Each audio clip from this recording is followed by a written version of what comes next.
In today's episode, a desperate vow, an unbreakable shield wall, and a legendary crown forge an empire from the ashes of war. In the year 481, 15-year-old Clovis becomes king of the Salian Franks, inheriting a fragmented realm. Driven by ambition, the young king immediately unites the disparate Frankish tribes under his sole command. Clovis marches his warriors against Syagrius, the last Roman ruler in northern Gaul, seeking total dominance. In 486, the Battle of Soissons shatters Roman remnants, establishing Frankish hegemony over the north. Looking to secure his eastern borders, Clovis confronts the fierce Alemanni at the Battle of Tolbiac. On the bloody battlefield, the pagan king vows to convert to Christianity in exchange for victory. True to his word, Clovis is baptized in Reims, securing the vital support of the Catholic Church. The newly baptized king turns south, defeating the Visigoths at the decisive Battle of Huy. Paris is established as the grand capital of a newly unified and Christian Frankish kingdom. Upon his death in 511, Clovis leaves behind a powerful yet fragile Merovingian dynasty. Following Frankish custom, the vast kingdom of Clovis is divided among his 4 ambitious sons.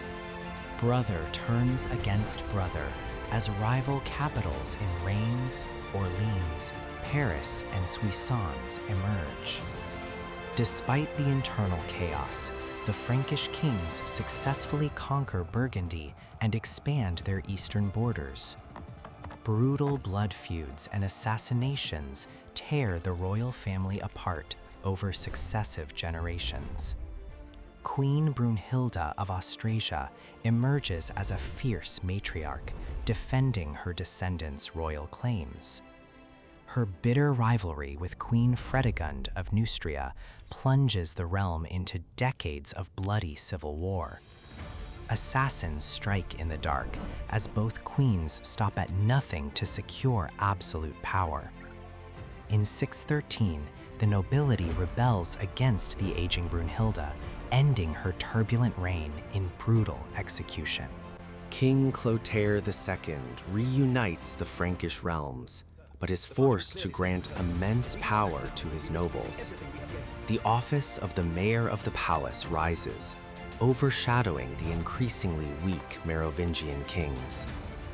Dagobert I rules as the last strong Merovingian king, briefly restoring royal authority and splendor. After Dagobert's death, the era of the do-nothing kings begins, as puppet rulers sit on the throne. Behind the royal puppets, the Pepinid family begins their unstoppable ascent to actual power. Pepin of Landen secures his family's grip on the mayoralty of Austrasia, building a loyal faction. The rival Merovingian subkingdoms of Neustria and Austrasia clash continuously for supreme administrative control. In 687, Pepin of Herstal defeats Neustrian forces at the pivotal Battle of Tertry. This decisive victory establishes the Pepinids as the undisputed rulers of the entire Frankish realm. Charles Martel, the illegitimate son of Pepin, seizes power and consolidates his rule over the Franks.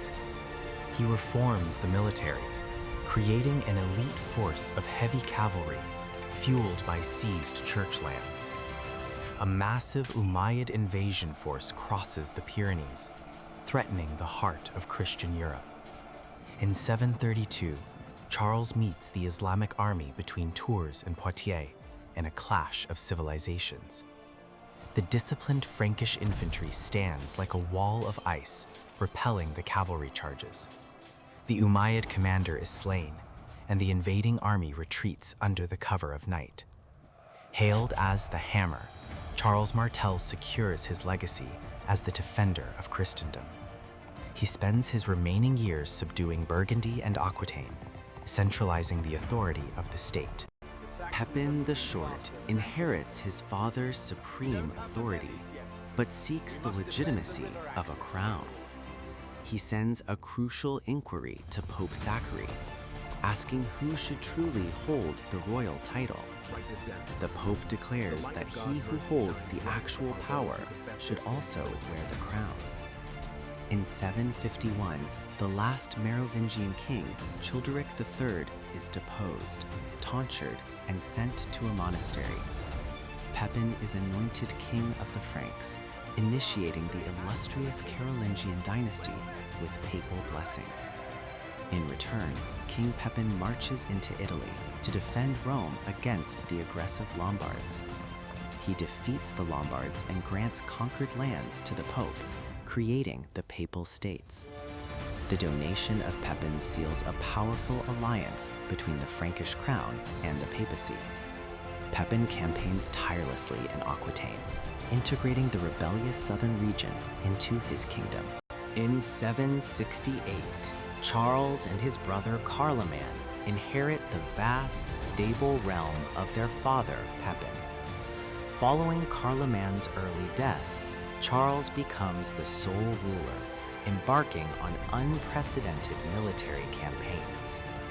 He wages a brutal 30-year war against the pagan Saxons, forcing their conversion to Christianity. To the south, Charles conquers the Lombard Kingdom of Italy, claiming the Iron Crown for himself. The Carolingian Renaissance begins as the king patronizes scholars, reform, and literacy across Europe. On Christmas Day in the year 800, Pope Leo III crowns Charles as Emperor of the Romans. This historic coronation in Rome revives the Western Empire under Frankish imperial leadership. Charlemagne establishes his grand imperial court in Aachen, creating a center of European culture. He establishes strict governance through royal envoys, known as the Missi Dominici, across his provinces. The great emperor dies in 814, leaving behind a massive empire that stretches across Europe. Louis the Pious succeeds his father, striving to maintain the spiritual and political unity of the empire. He faces immediate rebellion from his own ambitious sons, who crave their own independent kingdoms. Civil wars erupt across the empire, tearing the grand Carolingian peace into bloody pieces. Louis is briefly deposed by his rebellious heirs, showcasing the profound weakness of the crown. Following the death of Louis in 840, the brothers engage in a desperate struggle for total supremacy. Charles the Bald and Louis the German form an alliance against their eldest brother, Emperor Lothair. In 842, they swear the Oaths of Strasbourg, a historic treaty written in early French and German.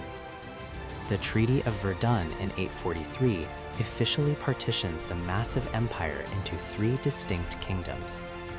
Charles the Bald receives West Francia, the geographical and cultural ancestor of modern France. Charles the Bald struggles to establish control over his newly formed kingdom of West Francia. Great rivers become highways of terror as Norse longships penetrate deep into the Frankish heartland. In 845, Viking raiders sail up the Seine and lay siege to the vulnerable city of Paris. Unable to defeat them militarily, Charles pays a massive ransom of silver to spare the city. This shameful tribute only encourages further Viking raids, which devastate coastal towns and monasteries. Charles builds fortified bridges along the rivers to block the swift movement of Norse fleets.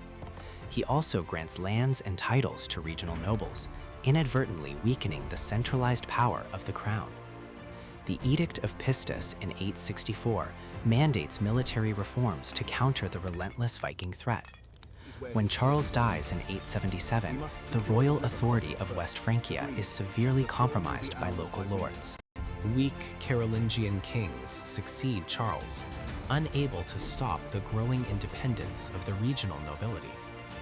In 885, a massive Viking armada of hundreds of ships lay siege to Paris once again. Count Odo of Paris leads a heroic defense of the city, resisting the invaders for months. The inept Emperor Charles the Fat arrives with an army, but chooses to pay the Vikings off. Disgusted by his weakness, the Frankish nobles depose Charles the Fat in 887. The brave Count Odo is elected king, marking the first non-Carolingian ruler of West Francia. In 911, King Charles the Simple grants Normandy to the Viking leader Rollo to secure the coast.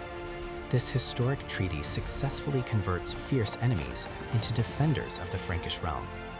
Constant power struggles between the Robertian and Carolingian dynasties continue to weaken the central state. Louis IV of France struggles to restore Carolingian authority from his stronghold in Laon. Powerful feudal lords, especially the Dukes of Francia, hold far more land and influence than the king. Hugh the Great, Duke of the Franks, rules as a powerful kingmaker behind the scenes. The authority of the last Carolingian monarchs shrinks to a small area around the city of Laon. In 986, the young Louis V becomes the last Carolingian king of West Francia. His sudden, childless death in 987 marks the end of the illustrious Carolingian line. The great assembly of Frankish nobles gathers to elect a new leader for the kingdom. Hugh Capet, son of Hugh the Great, is elected and crowned King of the Franks in Reims. This historic coronation in 987 establishes the Capetian dynasty, laying the foundation for modern France.